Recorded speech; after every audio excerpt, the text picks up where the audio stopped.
Hey guys, कैसे हो आप लोग। बहुत बहुत स्वागत है आपका super fast classes YouTube channel पे। दोस्तों, अगर आप क्लास 10th यूपी बोर्ड के स्टूडेंट हैं तो ये वीडियो आपको अंत तक देखना बेहद ज़रूरी है।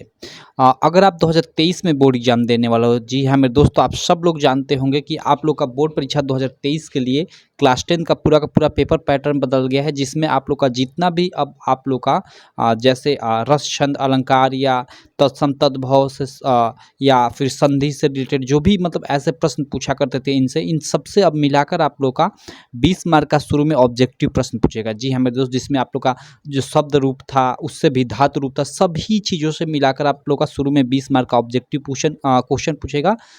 कवियों तथा जो भी लेखक थे या जो भी उनकी विधायक थी, उनसे भी रिलेटेड सबसे मतलब सबको इंक्लूड कर 20 मार्क का ऑब्जेक्टिव क्वेश्चन पूछेगा।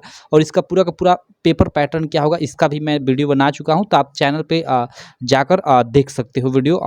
प्लेलिस्ट में मैंने डाल रखा है सारा के सारे सब्जेक्ट का, ठीक है। तो इस वीडियो में हम लोग ये आप लोग का 2020 का एक पेपर है। देखो, आप लोग यहाँ पे ध्यान देना, आप लोग का पेपर का पैटर्न बदला है, ऐसा नहीं कि आप लोग की बुक बदली है। तो क्वेश्चन तो सेम होंगे, तो जो पीछे के जितने भी क्वेश्चन हैं उनको आप लगा डालो, ठीक है। वो काफ़ी इंपॉर्टेंट है और वही आएंगे।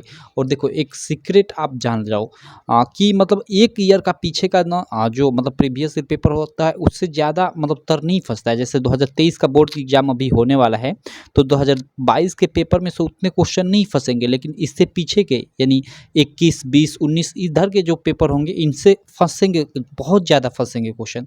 तो उसी क्रम में हम लोग ये जो 2020 का एक पेपर है, इसमें जितने भी आप लोग के ऑब्जेक्टिव को टाइप के क्वेश्चन हैं, उनको हम लोग सॉल्व कर लेते हैं। देखो, यहाँ पे सबसे पहला तो ये प्रश्न आप लोग देख सकते हो, ये है कि निम्नलिखित कथनों में से कोई ये कथन सही है, उसे पहचान कर लिखिए, और 1 मार्क का है। इसमें है 4 ठे ये कथन है कि विचार विधि आचार्य रामचंद्र शुक्ल का इतिहास ग्रंथ है। भाई बिल्कुल सही है कि विचार विधि मतलब क्या है, आचार्य रामचंद्र शुक्ल का इतिहास ग्रंथ है। बिल्कुल राइट ऑप्शन है, फर्स्ट ही ऑप्शन सही है। तो आगे हम लोग का डिस्कस करने की कोई जरूरत ही नहीं, लेकिन चलो डिस्कस कर ही लेते हैं। उजली आग यहाँ पे लिखा है कि यशपाल का निबंध संग्रह, गलत है। उजली आग के लेखक यशपाल नहीं बल्कि रामधारी सिंह दिनकर हैं। कौन है? रामधारी सिंह दिनकर, ठीक। यहाँ पे है डॉक्टर नागेंद्र प्रसिद्ध उपन्यासकार हैं, नहीं, डॉक्टर नागेंद्र प्रसिद्ध उपन्यासकार नहीं, बल्कि एक प्रसिद्ध आलोचनात्मक और एक मतलब निबंधकार हैं, उपन्यासकार नहीं है। रामस्वरूप चतुर्वेदी सफल भेंटवार्ता नहीं, भेंटवार्ता लेखक नहीं, एक प्रसिद्ध ये आलोचनात्मक लेखक है, इसलिए ये ऑप्शन गलत है, ठीक। तो इस प्रकार हमने इन चारों को देख लिया, क्योंकि ये सब गलत है, ये सही है। चलो अगला इधर हम लोग आ जाते हैं, इधर कुछ हैं प्रश्न, उनको हम लोग कर लेते हैं। 1 मिनट, मैं इधर आ जाता हूँ, यहाँ पे इसको थोड़ा फोल्ड भी कर लेता हूँ। यहाँ पे आप लोग देख सकते हो, यहाँ पे इसमें का ही ख है कि निम्नलिखित कृतियों में से कोई किसी एक कृति के लेखक का नाम लिखना है। लेकिन चलो हम लोग चारों देख लेते हैं, क्योंकि इस बार के बोर्ड एग्जाम में मतलब कौन सी आ जाए हमें तो कोई भरोसा नहीं है, ठीक है। जैसे रस मीमांसा के लेखक कौन है भाई, तो आप लोग याद कर लेना, रस मीमांसा के लेखक कौन है, तो वो है आचार्य रामचंद्र शुक्ल, सिंपल। झूठा सच, झूठा सच के लेखक कौन है, तो झूठा सच के लेखक है यशपाल, ठीक है। उसके बाद गोदान, भाई गोदान गबन गीत ये सब आप जानते होंगे कि मुंशी प्रेमचंद जी के मतलब प्रसिद्ध उपन्यास हैं, ठीक है। तो मुंशी प्रेमचंद्र। और चंद्रगुप्त स्कंदगुप्त ध्रुव स्वामिनी, ये इसको भी आपने सुना होगा, ये हम लोग के जो प्रसिद्ध लेखक है जयशंकर प्रसाद, उनका ही नाटक है चंद्रगुप्त, सिंपल। तो ये भी हो गया हम लोग का क्वेश्चन। चलो अब हम लोग आगे देख लेते हैं। आगे यहाँ पे एक और प्रश्न है, यहाँ पे ग ख के बाद ये ग, चलो इसको भी हम लोग देख लेते हैं। यह प्रश्न क्या है कि दीपदान एकांकी के लेखक का नाम लिखिए। देखिए, जो ये काफ़ी फेमस रचना है दीपदान एकांकी, ठीक है। जो दीपदान एकांकी है, ये लिखा गया है डॉक्टर राम कुमार वर्मा जी द्वारा। इसको आप लोग याद रखिएगा, आपके एग्जाम में आ सकता है।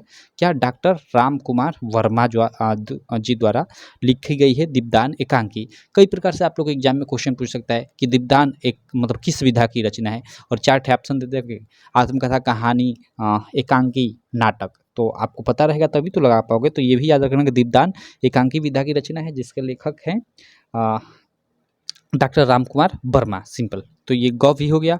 चलो ये प्रश्न देख लेते हैं, काफ़ी इंपॉर्टेंट प्रश्न है और हर साल लगभग आता है, और इस बार भी देखना आप लोग के बोर्ड एग्जाम में आएगा, जो 20 मार्क का ऑब्जेक्टिव होगा उसमें, ठीक है।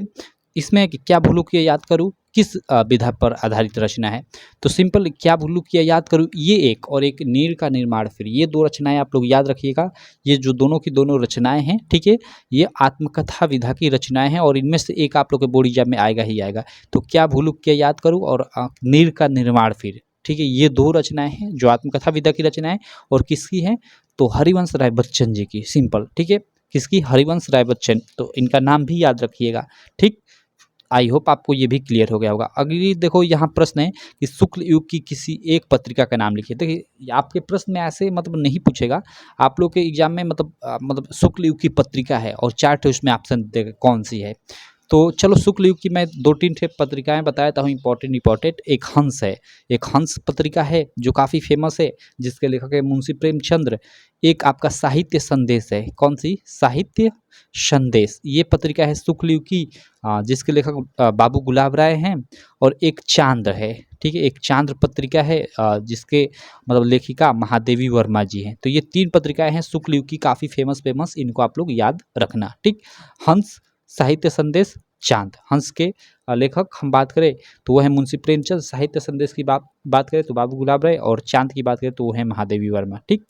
उसके बाद ये इसको छोड़ देते हैं, ये तो ये इस काम का नहीं है, ठीक है। ये हम लोग यहाँ पे आ जाते हैं, गीतावली के कवि का नाम है। ओके, गीतावली के मतलब लेखक कौन है, आपसे ऑप्शन मतलब पूछ सकता है क्वेश्चन कि गीतावली के लेखक है या गीतावली के कवि हैं, और 4 ठे ऑप्शन, 4 कवियों का नाम दे देगा। तो गीतावली आप जानते हो, गीतावली कवितावली, ठीक है, इसके लेखक कौन है भाई, सिंपल है, तुलसीदास, ठीक है, तुलसीदास। तो ये हम लोग के शुरू के मतलब जो ऑब्जेक्टिव थे इनको कर लिया।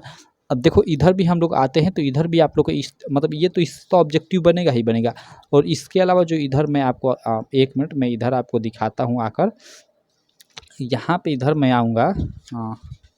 तो यहाँ देखो, यहाँ से आप लोग का ये जो स्टार्ट होता है ये रस छंद अलंकार, इससे अब आप लोग का ये परिभाषा और मतलब आपका उदाहरण लिखने को आता था, लेकिन अब आपका ये बोर्ड परीक्षा 2023 से ऐसा नहीं होगा, इससे अब केवल ऑब्जेक्टिव क्वेश्चन बनेगा।